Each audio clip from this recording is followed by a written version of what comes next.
Good evening and welcome to the Business Day. I'm Vashon Brown. Closing BPOs not the answer. That's the word from ITEL BPO's founding chairman and CEO, Yoni Epstein, who is urging Jamaicans to be calm at this time. ITEL BPO's chairman Yoni Epstein is today arguing that closing down the BPO sector is not the answer to Jamaica's COVID-19 problems.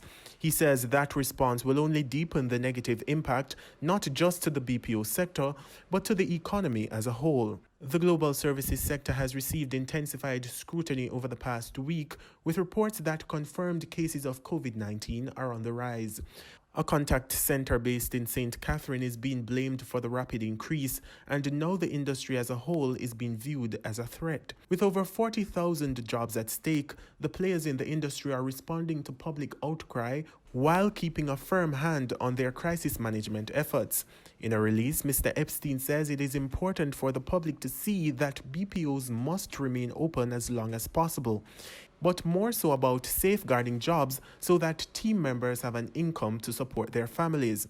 Mr. Epstein further highlighted that if his company is forced to lock down operations, the fallout would be enormous due to its workforce's high number of university and college students putting themselves through school, single moms who are the household's only wage earners, and young professionals rising in their careers and supporting their families. Andrew Laidley, TVJ News. Now, as we reported earlier on in this newscast, the Prime Minister announced that starting Wednesday, all BPOs will be closed for a period of 14 days. Currency trading ended today with the US dollar selling for $140.16. The Canadian dollar is going for $104.52. The pound is going for $173.84, while the euro closed at $153.64. The JC Index lost 1,987 points today, and the Junior Market Index gained 26 points. Among the winners were Paramount Trading, iCreate, Knutsford Express Services, General Accident Insurance Company, and Jetcon Corporation.